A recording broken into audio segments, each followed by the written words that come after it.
Everyone saw the handcuffs before they heard the shouting. It was surreal.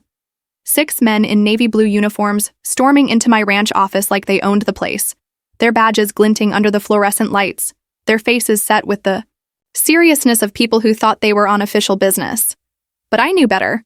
I knew their authority was a costume. "Arrest them all," Penny Morrison barked from behind them, her voice carrying the false confidence of someone who'd convinced herself that yelling made her powerful. The air went still. My employees froze mid-movement.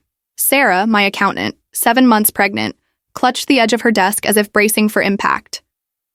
Jake, my office manager, sat frozen at his computer, a blinking cursor mocking him on an unfinished email. And Maria, who'd only been with us 3 weeks, whispered something in Spanish under her breath and crossed herself, her wide eyes darting between the door and me. This wasn't just intimidation. It was theater.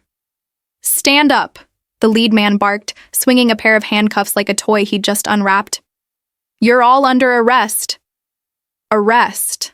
He said it like the word carried real weight, like it wasn't a laughable performance, scripted by the woman standing behind them with her signature red clipboard tucked under her arm. Penny's clipboard was her weapon. She wielded it like a sword, checking off names and violations like she was leading some kind of moral crusade. Could feel the panic rising in the room. Maria's hands were shaking so badly she dropped her phone. Sarah's quiet sobs cut through the air like static. Even Jake, who'd spent the last 3 months turning our battle with Penny into content for his growing YouTube channel, sat pale and silent, his usual quick wit stripped away by the absurdity of 6 fake cops ready to drag us out in front of our neighbors. But me? I felt something unexpected. Calm, not the resigned calm of someone about to lose. No, the sharp, deliberate calm of a man who knows exactly what's coming next. While Penny had been out there playing community dictator, organizing her clipboard militia and measuring my grass with a ruler, I'd been preparing, studying, documenting, planning for this exact moment. And what none of them knew, not Penny, not Rick Patterson, the self-proclaimed director of community security operations leading this clown parade, not the 6 men in their Amazon uniforms, was that I had a weapon more powerful than any fake warrant or phony badge. It was waiting for me in the corner of the room. The speaker system. 2 weeks ago, I'd installed it knowing this day would come. It wasn't just a speaker, it was an amplifier, a megaphone for truth. And what I had queued up on it, well, that would do more than stop this circus. It would burn it to the ground. But to understand how we got here, to understand why a suburban HOA president thought she had the right to stage an arrest at my office, we have to rewind. 3 months earlier, my life was blissfully boring. Ran a small ranch office helping rural families navigate property purchases.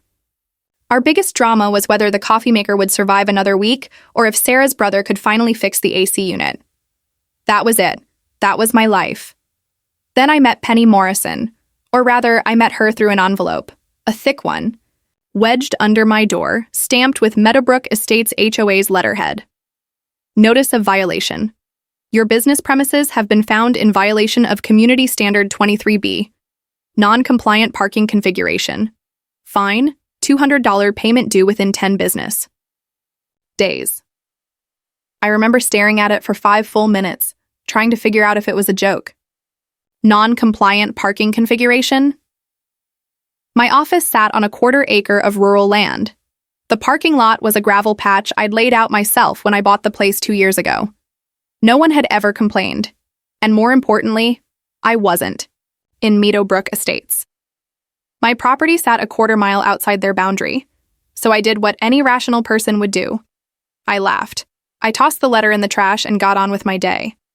That was my first mistake. Because Penny Morrison didn't see boundaries the way normal people do. To her, they weren't lines on a map. They were suggestions. And her community standards were whatever she decided they should be that morning over coffee. The second letter came a week later. This time, it wasn't slipped under my door. It was hand-delivered by a teenager who looked terrified and bolted the second I opened the door. Escalated violation notice. Failure to address Community Standard 23B will result in additional violations being assessed. The letter was twice as long, with 12 new violations tacked on, everything from excessive business signage, referring to the small sign out front with my company name, to disruption of neighborhood harmony, which I assumed was code for existing in Penny's line of sight. But the kicker? She'd declared that the Meadowbrook HOA's emergency authority now extended 1 mile beyond the community boundaries. Translation: she'd made up a law out of thin air. That's when I realized this wasn't a misunderstanding. It was a war dart. Enter Jake, my office manager, social media junkie, and amateur investigator. Give that man 15 minutes and a Wi-Fi connection, and he'll dig up anyone's entire life story. What he found about Penny Morrison explained everything. 5. Years ago, Penny had lost her home in Orlando after failing to pay nearly $3,000 in HOA fees. The foreclosure had been ugly, lawyers, liens, an eviction that made the local news. Jake found the article, a photo of Penny sitting on her porch surrounded by boxes, tears staining her face. She'd been humiliated, and she'd learned from it. Within a year of moving to Meadowbrook Estates, she'd clawed her way onto the HOA board. Within 18 months, she was president. And since then, she'd made a name for herself, targeting families. Jake uncovered 3. The Gonzalez family, harassed over their non-compliant landscaping, sold their home within 6 months. The Thompsons, a married couple who split after Penny's relentless fines and complaints drove a wedge between them. The Kim family. Their teenage daughter switched to homeschooling after Penny filed repeated noise complaints about her after-school activities. It was a pattern. Penny picked a target. She applied pressure, small at first, then relentless, until they broke. She'd mastered the art of weaponizing paperwork and appearances. Her letters looked official. Her notices sounded legal. She blurred the line between HOA authority and law enforcement until people stopped questioning where one ended and the other began. But she made one fatal mistake when she came after me. I had time, I had resources, and I had no intention of being her next casualty. And that's when Emily Chen walked into my life. Emily wasn't who you'd expect to see standing up to Penny Morrison. She was 21, a law student, the granddaughter of Dorothy Chen, one of the HOA's longest-serving board members. She volunteered part-time as a secretary for Penny, filing papers, taking minutes, but she'd seen things, heard things. And one night she called me. "Mr. Rodriguez," she said, her voice trembling. "I think you need to know what Mrs. Morrison has been saying about you in the closed meetings, and I think I might be able to help you prove it." That was the moment everything changed. Emily wasn't just a concerned volunteer. She was a whistleblower, and in her hands, the recordings. 3 separate meetings captured in crystal-clear audio where Penny laid out her plan, extending HOA authority beyond its legal boundaries, recruiting community security officers for enforcement actions, and targeting me by name as her test case. The first time I heard Penny's voice on that recording, I felt a chill crawl up my spine. "We get creative," she said, her tone casual, almost smug. "People don't question authority if it looks legitimate enough. We just need the right uniforms, the right paperwork, and the right timing." She wasn't just bluffing. She was planning, and she wasn't doing it alone. That's how I learned about Rick Patterson, Penny's right-hand man, a failed security guard who now called himself Director of Community Security Operations. Rick was in charge of recruiting 6 unemployed men to serve as her enforcers. She paid them $500 each, bought their uniforms, gave them fake warrants printed with phony seals. And now, those 6 men were standing in my office, sweating under their Halloween costume uniforms, convinced they had the right to arrest me. But Penny hadn't counted on one thing. I'd been preparing for this day for months, and the moment I reached for that speaker system, I knew. It was finally time for Penny Morrison to hear her own voice telling the truth. "Sam Rodriguez, you are hereby under citizen's arrest for 47 violations of Meadowbrook community standards." Rick Patterson's voice boomed as if sheer volume could compensate for the fact that nothing about what he was doing was legal. The fake badge on his chest glinted in the fluorescent light. His hand tightened around the flimsy handcuffs that, I could see now, still had a faint, "Made in China" sticker on the inside. Behind him, the other 5 officers fidgeted nervously. One of them kept wiping sweat off his brow with his sleeve. Another looked like he was reconsidering every life choice that had led him here. I didn't move. Jake didn't either. He was behind his desk, his fingers dancing over his keyboard as if keeping himself busy would make this surreal. Nightmare less real. But I could see the small camera light blinking red in the corner. The live stream was up. Sam, Jake muttered without looking up. We've got 800 people watching. No, wait, 900. Comments are going crazy. Sarah's quiet sobs broke through the tension. Maria whispered another prayer. Tom, our part-time bookkeeper, sat stiff as a statue. This was the moment Penny had been building toward. The ultimate display of her authority. A fake arrest. In broad daylight, with an audience outside. I could see her through the window. She'd set up a folding table like it was a press conference. A handful of neighbors stood clustered around her, their phones out, curious and confused. Penny gestured to my building like she was the hero in some community drama. Clipboard tucked under her arm like a general's saber. She had no idea her war was already lost. Before you do anything, I said, my voice steady, deliberate, there's something everyone should hear. Rick blinked. The other men shifted. Uneasily. This is official business, Rick snapped, though his voice lacked the edge it had seconds ago. You can't interfere with a lawful arrest. I almost laughed at that. Lawful. He actually said lawful. Instead, I walked, slowly, deliberately, toward the speaker system in the corner. Gentlemen, I said, looking at each of them one by one, before you go any further, you should know 2 things. 1, everything happening in this room is being live-streamed to thousands of people right now. Jake coughed out a laugh. 2,000, actually, just hit it. Rick froze. And 2, I continued, you need to hear what Penny Morrison really thinks about you, about this whole operation, about what you're about to do. Rick tried to puff up his chest again. We know what this is about. No. I cut him off. You don't. I hovered my finger over the play button. Last chance, I thought. Walk away. Don't make me do this, but they didn't move. So I pressed it. The speakers roared to life, and suddenly Penny Morrison's voice filled the room. Emily, sweetie, could you step outside for a moment? Rick and I need to discuss some sensitive community matters. Even in audio, you could hear the saccharine edge to her voice, the door shutting, a chair scraping. Then the real Penny emerged. Rick, the local police aren't going to help us anymore. Deputy Miller says his hands are tied unless we can prove actual legal violations. Rick's own recorded voice answered. So what do we do about Rodriguez? He's not backing down like the others. A pause. Then Penny laughed. That cold, calculating laugh I'd grown to hate. We get creative. I've been researching some options. Some people specialize in community enforcement, if you know what I mean. The effect was instant. The room went dead silent. One of the fake officers, a heavy-set man who looked like he'd barely been convinced to come here, muttered, "What the hell is this?" Penny's voice continued, steady, clinical. The key is making it look official. People don't question authority if it looks legitimate enough. We just need the right uniforms, the right paperwork, and the right timing. Rick's face turned pale. My live stream chat exploded. Jake couldn't even keep up with the comments scrolling faster than human eyes could read. Oh my God, did she just admit this is fake? Arrest her. Is this real? Someone call the cops for real. 3,500 watching, this is going viral.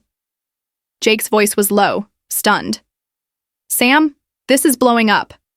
I let the recording play. Penny listing her target properties. Penny describing how she'd pay community enforcers $500 each per arrest. Penny promising that if they followed her plan, no one would question them. By the time it ended, no one in that room could meet my eyes. I walked to my desk, opened a manila folder, and pulled out a photocopied page. You want to know what else Penny wrote? I said, flipping to the section I'd marked. Rick, this one's about you. He swallowed. I read aloud. Rick Patterson, useful but expendable. Too eager to please. Lacks intelligence for long-term planning. Will take full blame if operation is discovered. The blood drained from his face. Expendable, I repeated, letting the word hang in the air. She set you up to take the fall. The heavy-set man ripped the patch off his uniform. I'm done, he muttered. He dropped his handcuffs on the floor and walked out. 2 more followed. Rick stammered something unintelligible. I didn't let him finish. This, I said, holding up the photocopy for him to see, is Penny Morrison's plan in her own words, and you just became her first casualty. I turned back to the camera, knowing the live stream audience was eating this up. Folks, I said, speaking directly to them now, this is what happens when you let a petty tyrant play cop. This is what happens when people hide behind fake authority. Outside, the murmuring turned to shouting. Neighbors were showing each other their phones. Penny glanced back toward the window, her face twisting as she realized something was wrong.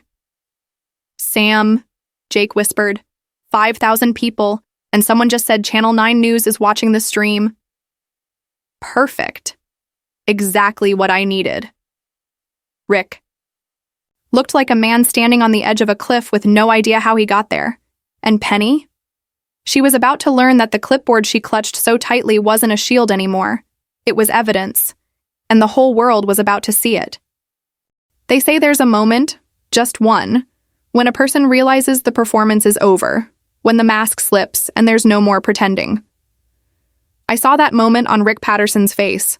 The color had drained from his skin, his jaw slack. He wasn't the director of community security operations anymore. He was a man in an Amazon costume suddenly realizing the woman who put him there had just painted a target on his back. You're lying, Rick croaked, but even he didn't believe it. I didn't look at him. I didn't need to. My eyes were on the window, on Penny.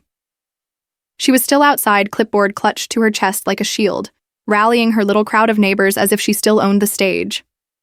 Only now the crowd wasn't looking at her anymore. They were looking at their phones, showing each other the live stream, whispering, shaking their heads. One man, tall, gray-haired, wearing a Meadowbrook HOA t-shirt, pointed at her and shouted, something I couldn't hear. Penny's smile faltered. She felt it. The tide was turning. Inside, the tension was thicker than the Texas summer air. One of the fake officers, the heavy-set man who'd ripped off his patch, was gone. 2 others were inching toward the door like rats trying to escape a sinking ship. Hey, Jake whispered, his eyes glued to the screen. We're at 6,000 viewers. People are sharing this everywhere. Someone just commented that the county sheriff's office is watching the stream. Sarah gasped. Maria muttered another prayer. Rick finally found his voice again, shaky and thin. She said she had contacts. Said Deputy Miller was fine with this. I turned to him. She lied to you, Rick. He blinked at me like he'd just woken up from a bad dream. She lied about the law, lied about her authority, lied about you. You know what that makes you? I held up Penny's notes, the word underlined in her neat, cruel handwriting. Expendable. Rick swayed, his knees softening. The man who'd marched in here barking orders now looked like he might collapse under the weight of reality. The live stream chat was moving too fast to read, but Jake read some aloud. Oh my God, that Rick guy looks like he's about to faint. Expose them all. Channel 9 just linked the stream. This is insane. That was when the second recording started playing. Penny's voice, cool and detached, filled the office again. Gentlemen, she said, addressing her recruits, what I'm offering you is more than just temporary employment. This is an opportunity to serve your community while earning $500 per enforcement action. A different voice chimed in, Mike Patterson, Sarah's brother, his tone nervous. Ma'am, do we even have legal authority to detain people? Penny laughed, the kind of laugh that makes your skin crawl. Under the expanded community authority provisions established by Meadowbrook Emergency Ordinance 2024-07, community audit, security officers have full detention powers within our jurisdiction. Jurisdiction, I said aloud, cutting through her words. Do you know what that really means, Rick? Nothing. That ordinance? Fake. The authority? Fake. You've been risking prison time for a woman who invented her own laws. Rick's hands trembled. The other officers exchanged glances. That was The breaking point, the two who'd been edging toward the door bolted, shoving past each other to get out. One tore off his badge and flung it to the floor like it burned his skin. "Tom!" Penny's voice barked from the recording still playing. "We need commitment. This isn't for the faint of heart." Jake snorted. "Well, Tom's definitely out." Rick stood frozen, the last soldier in Penny's clipboard army, staring at the floor like if he didn't move, maybe all of this would go away. "Sam," Jake whispered, 8,000 viewers, and... He looked up at me, eyes wide. "You're trending. This is on the front page of YouTube." Through the window, Penny's little crowd was unraveling. Someone, a neighbor I recognized as Mrs. Gonzalez, the woman Penny had driven out over non-compliant landscaping, was shouting at her. Another man was holding his phone toward her face, Penny's own recorded words spilling out of the speaker. Penny's clipboard clutched tighter. Her mouth moved fast, too fast, like she was trying to control the narrative. But the crowd wasn't buying it anymore. "Jake," I said quietly, "turn the camera outside." He swung the lens toward the window, giving our live stream audience a front row seat to Penny's public unraveling. The chat exploded. "She's done. Look at her squirm. This is gold. Where are the real cops?"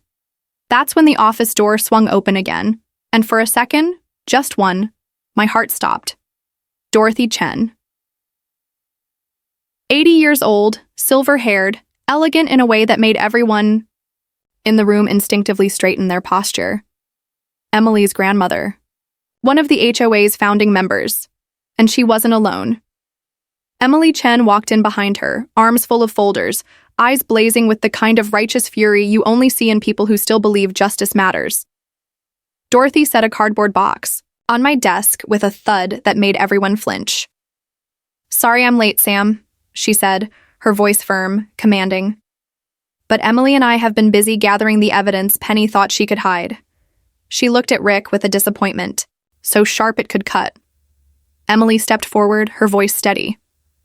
"Gentlemen, what you've been participating in isn't just harassment. It's conspiracy to commit fraud, impersonation of law enforcement, and criminal intimidation. Mrs. Morrison has been documenting every detail, including your names, so she can blame you when this all falls apart." Rick blinked at her, and for the first time, I saw it, the realization that he'd been nothing more than a pawn in Penny's game. The livestream chat went berserk. "Who is this lady? I love her. Dorothy is a queen. Get 'em, Grandma." Penny's voice was still echoing from the recording, some nonsense about expanded community influence, when I reached over and shut it off. No need. Her real performance was unraveling just outside. Through the window, I saw it. Her clipboard slipping from her hands, papers scattering like leaves in the wind as the neighbors closed in, demanding answers. Showing her the evidence she thought was buried, her carefully choreographed show was over. And she knew it. Inside, Rick finally spoke. I didn't know." Emily didn't flinch. "Ignorance isn't a defense, Mr. Patterson." Rick's knees buckled. And then, a sound that made everyone in the room go still. The low, synchronized hum of car engines. 3 black SUVs pulled into the lot with the precision of people who don't make mistakes. Jake whispered, "Oh my. God, Sam, the FBI." And for the first time all morning, I let myself smile. The black SUVs rolled to a stop in unison, engines purring like predators circling their prey. The chatter outside died instantly. Even Penny stopped mid-sentence, her clipboard clutched against her chest like a shield, her eyes fixed on the tinted windows. Her carefully rehearsed community leader performance froze in place. The back door of the lead SUV opened, and out stepped a woman who carried herself like she'd been in 100 rooms like this before and won every single one. "Mr. Rodriguez?"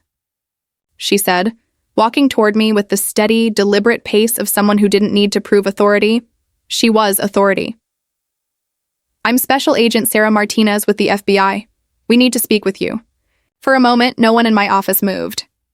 Then Jake broke the silence. "Oh my God, we're at 10,000 viewers. Sam, this is insane." Agent Martinez didn't even glance at the cameras. If she cared about the live stream, she didn't show it.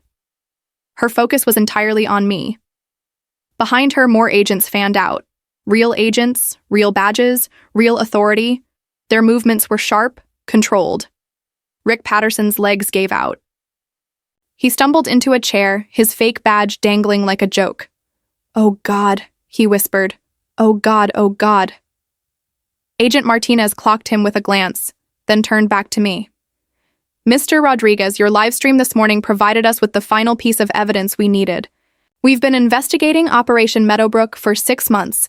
This," she gestured toward the chaos outside, "is the last chapter." "Operation... what?" I asked. She didn't answer. Not yet. Instead, she turned to her team. "Secure the perimeter. I want Morrison and anyone associated with her detained for questioning. Now." It was like watching a well-rehearsed play. Within seconds, 2 agents were on Rick, handcuffing him without a word. He didn't resist. He didn't even look up. The man who'd swaggered into my office like a rooster was now a deflated balloon. 3 more agents strode toward the window. One opened the office door, and there she was, Penny Morrison. Her face was blotchy red, hair sticking to her temples, eyes darting everywhere but mine. Her clipboard was gone, left in the gravel like a discarded sword. "Mrs. Morrison," Agent Martinez said, her voice even, "you're under investigation for conspiracy to commit fraud, impersonation of law enforcement, and criminal intimidation. You have the right to remain silent." Penny cut her off. "This is a misunderstanding," she said quickly, her voice quivering as she tried to paste her old authority back onto herself. "I was only—" "Don't," Martinez said sharply. "Not one more word unless it's to request a lawyer." Penny's mouth snapped shut.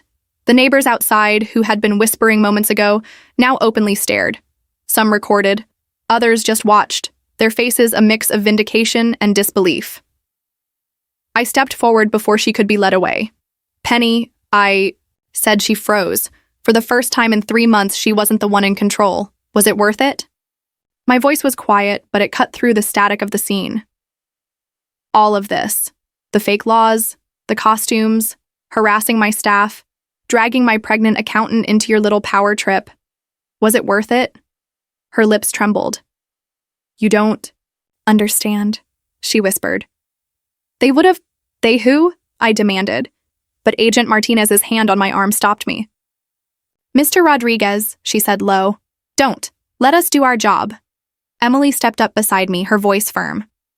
"Penny, do you remember the Gonzalez family? The ones who sold their home because of you? Or the Kims? Or the Thompsons? You didn't just ruin property values. You ruined people." Penny's eyes flicked to Emily, and for the briefest moment, her mask cracked. Guilt, regret, fear? I couldn't tell. Then the agents pulled her toward the SUV. She didn't fight, didn't shout, didn't perform. For once, Penny Morrison was silent. Agent Martinez turned back to me. "We've been tracking this for a while. Your HOA president here isn't just a rogue actor. She's part of a network, a large one." Emily's brows furrowed. "Network?" Martinez nodded. "Operation Meadowbrook, coordinated efforts between HOA organizations across 3 states. They share tactics, resources, even personnel. They create these fake authorities, push people out, and profit off the chaos. Morrison was one node in the web." Dorothy Chen spoke for the first time, her voice laced with quiet fury. "And you let this go on for 6 months?" Martinez didn't flinch. "We needed evidence that would hold up in court. This morning, thanks to Mr. Rodriguez and Ms. Chen," she nodded at Emily, "we got it." Jake let out a low whistle. "Sam," he whispered, still glued to his screen. "The chat is losing it. 11,000 viewers. People are calling. This the HOA takedown of the year." Agent Martinez glanced at him. "Leave the stream up. The transparency will help." "Help with what?" I asked. Martinez's gaze locked on mine. "Rebuilding trust." She handed me a small USB drive. A simple, unmarked thing. "Mrs. Morrison wanted you to have this," she said. My brows furrowed. "Why?" "She says it's everything. Names, locations, financials, a database of the entire network. Her words, "Rodriguez will know what to do with it." Penny, even in handcuffs, was still playing her games. But as the agents loaded her into the SUV, as Rick sat in the back of another car with his head in his hands, as the neighbors whispered and filmed and tried to piece together the spectacle they'd just witnessed, I realized something. This wasn't the end. It wasn't even close. Emily must have sensed it too. "Sam," she said softly, "this isn't over." "No," I said, staring at the USB drive in my hand. "It's just starting." The office felt different after they were gone. The agents had taken Penny, Rick, and what was left of her clipboard militia. The SUVs were just taillights fading down the road, but the tension they left behind lingered like smoke after a fire. Maria sat at her desk staring at the empty parking lot as if she still expected Penny to come storming back in with her red clipboard and another stack of fake violations. Sarah rubbed her belly with both hands, silent tears streaking her face. Not from fear anymore, but from sheer release. We'd been living under Penny Morrison's thumb for 3 months, and just like that, she was gone. I should have felt relief. Instead, I felt the weight of the small USB drive in my hand. "Sam," Emily said quietly, her eyes locked on it, "we need to know what's on that thing." Dorothy, sitting beside her, nodded. "If Penny wanted you to have it, there's a reason. That woman doesn't do anything without a reason." Jake spun his chair around, his fingers already twitching like they couldn't wait to touch a keyboard. "I can pull it up right now. Air gap the system so nothing leaks. Livestream audience will go nuts if they know we're about to crack open Penny's little black box." "No," I said. My voice came out sharper than I meant. "No live stream. Not this." Jake's grin faltered. "But this isn't for the audience," I said, sliding the USB across my desk. "This is for us." He nodded reluctantly and unplugged the streaming rig, the red recording light finally going dark. For the first time in hours, the office wasn't being broadcast to thousands of strangers. It was just us. Emily took the USB with the kind of carefulness people usually reserve for explosives. "You're sure this is safe?" I asked Jake. He smirked, the tech nerd in him coming alive. "Relax, Sam. I'll set up a sandboxed environment. Worst case, it's malware. Best case, well, we get to see what Penny was so desperate to hide." I leaned back in my chair and closed my eyes as Jake worked. It hit me then. The quiet. For months, I'd been drowning in Penny's noise. Her emails, her letters, her fake ordinances, each one more absurd than the last. And now? Silence. But silence wasn't peace. Not yet. "Okay," Jake said, breaking the spell. "We're in." The screen filled with folders. Hundreds of them. Emily leaned forward, her breath catching. "Oh my God!" Dorothy reached for her glasses and squinted at the display. "What on earth?" Jake opened the first folder. Meadowbrook wasn't the only name. There were HOA names from 3 counties over, from towns I'd never heard of. From other states. Each folder was like a mirror of what Penny had done to us. Complaints, photos, dossiers. Some had names I recognized. Others were strangers, their lives reduced to bullet points about violations and compliance plans. "Look. At this," Emily whispered, clicking on a document labeled Target List. The file was a spreadsheet. Names, addresses, notes about psychological vulnerabilities. Prefers to avoid conflict. Will likely sell under pressure. Emily read aloud. History of financial stress. Ideal for rapid enforcement. My stomach turned. This wasn't an HOA. This was predation, dressed up as community improvement. Jake clicked another folder. Financials, wire transfers, spreadsheets tracking payments to people like Rick Patterson, revenue projections from compliance actions, even invoices for security uniforms and emergency authority documents. Emily's hands were shaking. This is organized crime." Dorothy set her hand over Emily's. "No, dear, this is worse. At least criminals don't pretend they're doing it for your own good." The room went quiet. She was right. Penny hadn't just been abusing authority. She'd been weaponizing it, turning the idea of community standards into a tool for control, humiliation, and profit. I stared at the screen, my chest tight. I thought about the Gonzalez family, packing their lives into boxes because they couldn't stand the harassment. About the Thompsons, whose marriage hadn't survived Penny's relentless fines. About Sarah, trembling in my office while her own brother was manipulated into helping terrorize her workplace. This wasn't just paperwork. This was people's lives. And Penny wasn't some lone tyrant with a clipboard. She was part of something bigger. Emily broke the silence. Sam, there's more. She'd opened a folder labeled National.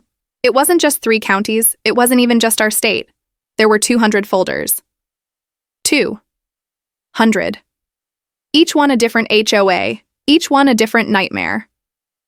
Jake scrolled, his usual commentary gone. For once he had nothing clever to say. Emily leaned back, pale. It's a network, she said. They share tactics. They share resources. This is nationwide. Dorothy crossed her arms, her voice shaking with fury. They turned neighbor against neighbor. They turned community into a weapon, and they called it justice. I couldn't speak. I could only stare at the screen, at the sprawling web of names and numbers and plans. I'd thought my fight was with Penny Morrison, but Penny was just a cog in a machine, and now that machine had a face and a list. Emily glanced at me, her voice soft but certain. Sam, we can't keep this to ourselves. I nodded slowly. I know. But I also knew something else. Whatever fight we'd just survived, it was nothing compared to the one coming next. They put us in a waiting room that smelled like stale coffee and old carpet. It wasn't the usual FBI lineup of steel chairs and harsh fluorescent lights like you see in movies. This was softer, almost comfortable. A trick, I realized. A place. Designed to make people like me, civilians, witnesses, feel safe. But safety was a lie. Because beyond that thin wall, Penny Morrison was singing for her life. I didn't need to see her to know it. I could imagine her perfectly, sitting across from Agent Martinez, hair smoothed back into submission, voice teetering between righteous indignation and strategic victimhood. Penny had spent years perfecting that act. Sam, Emily whispered, leaning close to me. What do you think she's telling them? That she was just following the rules, I said. That it wasn't her fault. That she was just keeping the community safe. Dorothy scoffed softly beside me. That woman wouldn't know accountability if it bit her. Jake, pacing near the wall, had his phone out. No live stream this time, just silent scrolling. He stopped and looked at me. Chat wants updates, he said. They're calling this the HOA sting. You realize you're the face of this now, right? You, Emily, Penny, it's everywhere. I didn't answer, because I was too busy listening. Through the door, faint but audible, Penny's voice bled into the hallway. I was told this was standard procedure, she said, her words quick panicked, that the emergency authority protocols were legal. I was only doing what everyone in the network does. We all share the same. A sharp voice cut her off. Martinez, calm, controlled. Mrs. Morrison, you're not here to talk about everyone. You're here to talk about you. The rest was muffled. Emily glanced at me. She's trying to throw them under the bus. Good, I said, but a part of me bristled. Because them wasn't just the shadowy network Penny had aligned herself with. It was people. It was everyone she'd roped into her charade. Rick Patterson, the clipboard militia, even Mike, Sarah's brother, who'd been too desperate to see what he was signing up for until it was too late. Complicity has 1,000 faces, and sitting there, I realized how easy it was for people like Penny to turn neighbors into pawns. I was still chewing on that when the door opened. It wasn't Penny, it was Rick, handcuffed, eyes bloodshot. He looked at me, then quickly away, like he couldn't bear to see my face. 2 agents escorted him past us, their expressions neutral. But Rick spoke anyway. his words spilling out like a man desperate to be heard. "I didn't know," he said, his voice cracking. "I swear to God I didn't know it. Was all fake." Dorothy's sharp inhale cut through the silence.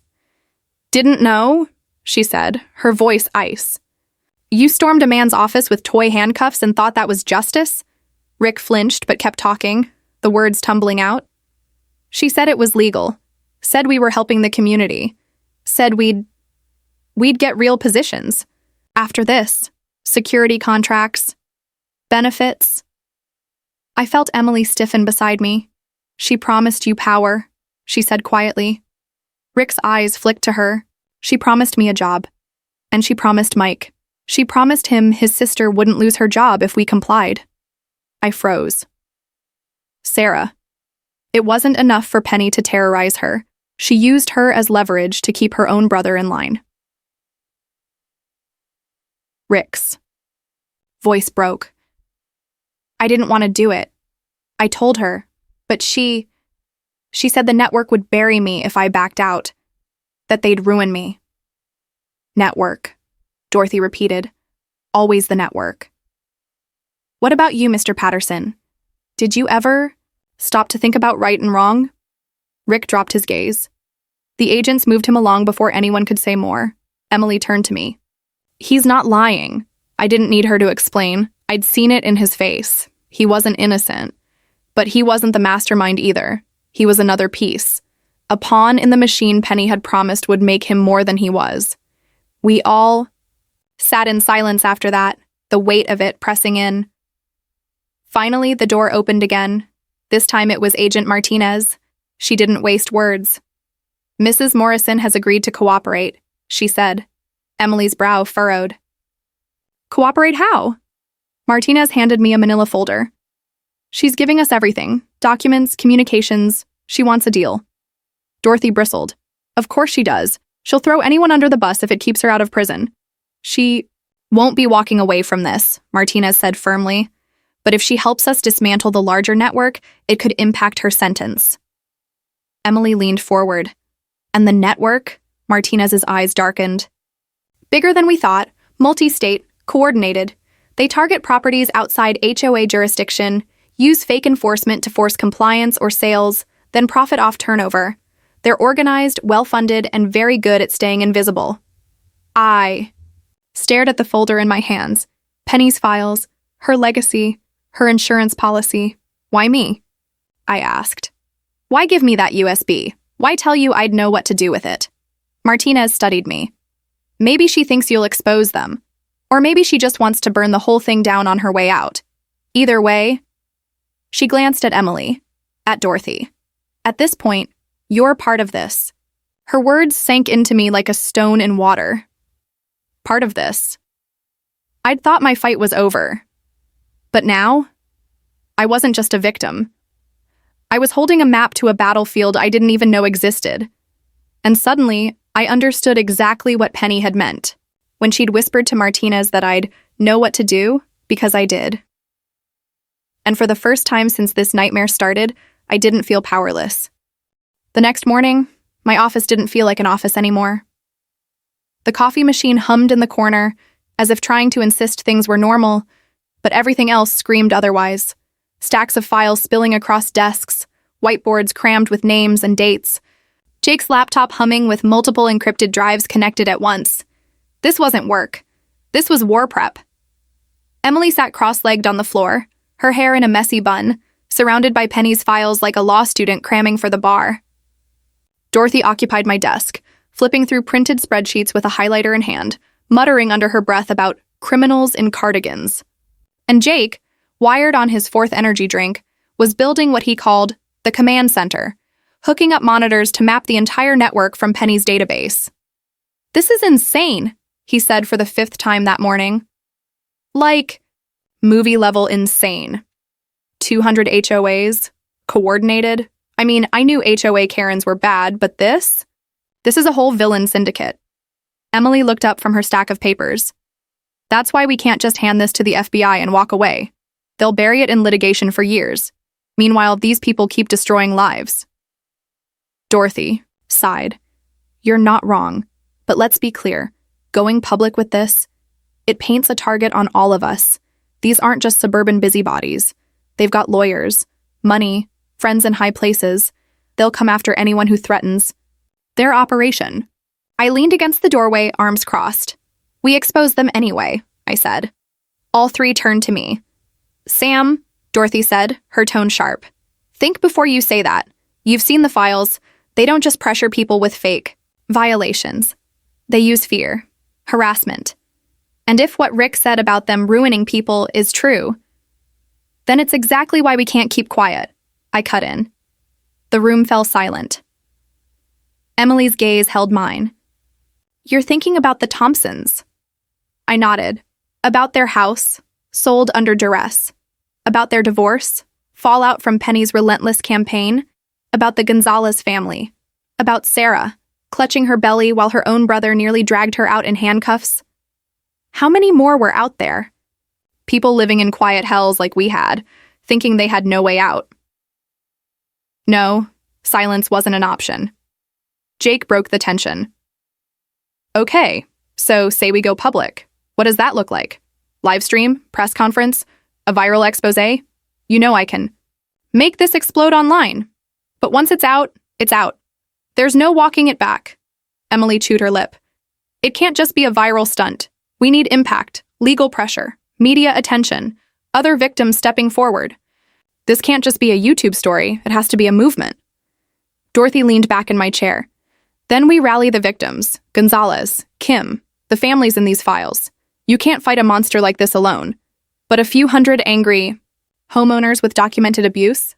That's an army. Jake grinned. Oh, I like that. We build a coalition. Name and shame these people. Show the world what they're doing. Trust me, nothing terrifies a corrupt organization more than becoming a meme. Not memes, Emily said flatly. Lawsuits, investigations. We use Penny's files to fuel state and federal cases. We force lawmakers to act. HOAs have been operating in the shadows for too long. Dorothy nodded approvingly. Now you're talking like a Chen.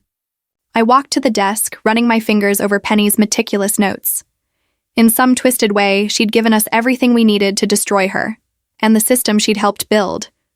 But as I looked at her careful handwriting, the neat lists of problem properties and pressure tactics, I couldn't shake the thought that had been gnawing at me since Martinez handed me the USB. Why me? Why give me the map to this network? Penny wasn't the type to act out of kindness. Cooperation was her survival instinct. Emily must have seen it on my face. She's trying to use you, she said softly. I know. Dorothy's highlighter squeaked as she drew a bright line under a name. Then use her first. Her voice was cold, practical. Jake spun his chair toward me. So what's the play, boss? We can drop this bomb online tonight, or we can go slower. Build momentum, leak it to the right journalists, get the victims on board. What's it gonna be? I stared at the whiteboard, at the web of names and lines connecting Penny's little kingdom to the others. I thought about the people who'd never get their homes back, the ones who'd lost years of their lives to these manufactured battles, and I thought about the ones still living under that boot, waiting for someone, anyone, to call this what it really was. Abuse. I turned back to them. We do both, I said. Emily raised a brow. Both? Jake blows this up online, I said. No filters, no spin. Just the truth. Names, receipts, everything. And while the internet's on fire, Emily, you help me contact every victim in these files. We build the case, piece by piece. And Dorothy? She tilted her head. Yes? You help us make it. Impossible for the lawmakers to ignore. You've got the connections. Use them. Dorothy's lips curved into the faintest of smiles. Now you're thinking like a Chen. Jake practically vibrated with excitement. Oh, this is gonna be good. Emily, though, wasn't smiling. Her voice was soft, but her words were a warning. Sam, once we do this, we can't go back. They'll come after us. Hard. I met her gaze. They already came after us, I said. Now it's our turn. And just like that, the plan was set. It started with a single upload. Jake called it the Penny Files, though I told him to make it sound less like a bad spy movie. He ignored me, of course.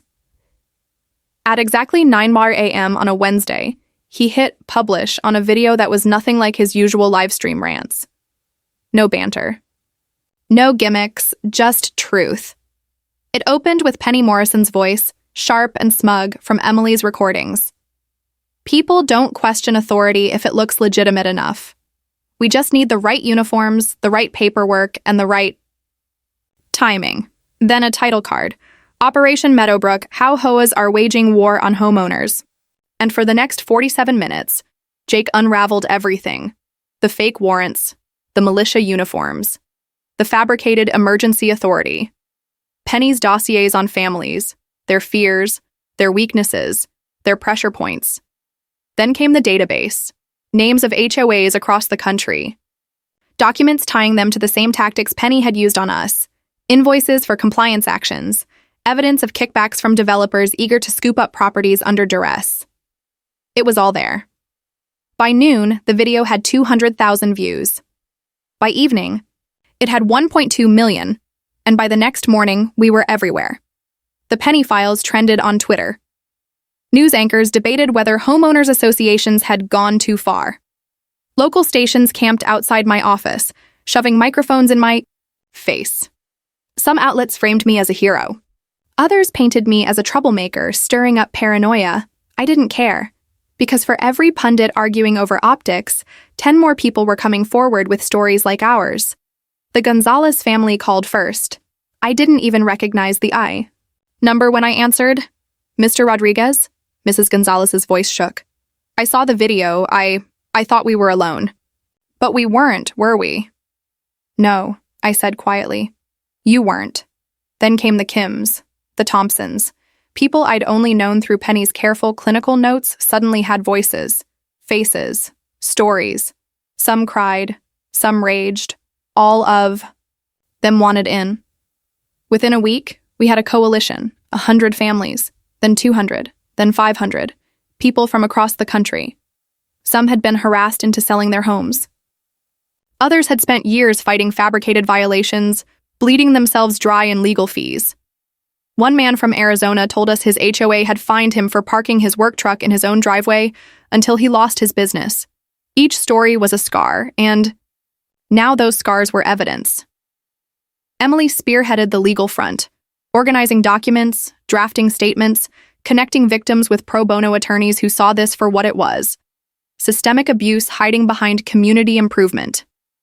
Dorothy worked the political channels, quietly rallying sympathetic lawmakers and old friends in high places. Her name carried weight, the kind that made people in suits take calls they'd otherwise ignore. Jake kept the public fire burning. Every week he dropped a new video. Another story, another victim, another set of receipts pulled from Penny's database. He made them impossible to ignore. And for every HOA board member who called us liars, 5 more whistleblowers emerged with their own proof.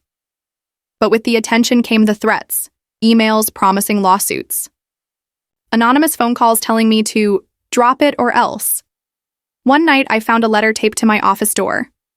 You've made powerful enemies. Stop now before it gets worse. It wasn't signed. I showed it to Emily. She read it once, set it on my desk, and said, "Good. That means they're scared." Still, I started sleeping with my phone on my nightstand, the sheriff's number on speed dial, because Dorothy had been right from the start. These weren't just busybodies with clipboards. They were people who'd built empires on fear. And empires don't crumble quietly. Then came the bombshell, a CNN producer called. They wanted to feature the story on national television. Not just Penny, the whole network. They're calling it the homeowner mafia, Jake said, grinning like a kid on Christmas. Emily frowned. Catchy, but it's not a game. This could get dangerous. Dorothy crossed her arms. It already is. But if we want this to change, we need to drag it into the light. All of it. So we agreed. A week later, I sat under studio lights, a microphone clipped to my shirt, while a journalist asked me to explain what had happened. And for once, I wasn't afraid.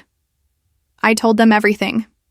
About Penny, about the false arrests, about the database that exposed hundreds of HOAs using intimidation and fraud to seize power they were never meant to have. But I also told them about Sarah, shaking in my office while her own brother tried to carry out Penny's orders. About Mrs. Gonzalez, who thought she'd been alone until she saw Jake's video. About the quiet, suffocating despair that comes from fighting a system designed to make you feel small. Because this wasn't just about one woman with a clipboard. It was about power. How it corrupts. How it hides in plain sight. How it convinces ordinary people, like Rick Patterson, like Mike, that they're doing the right thing while they're trampling over their neighbors. The segment aired on a Sunday. By Monday morning, my inbox was a flood of messages. Some were from reporters. Others from angry HOA boards threatening to sue me into oblivion, but most were from people like us.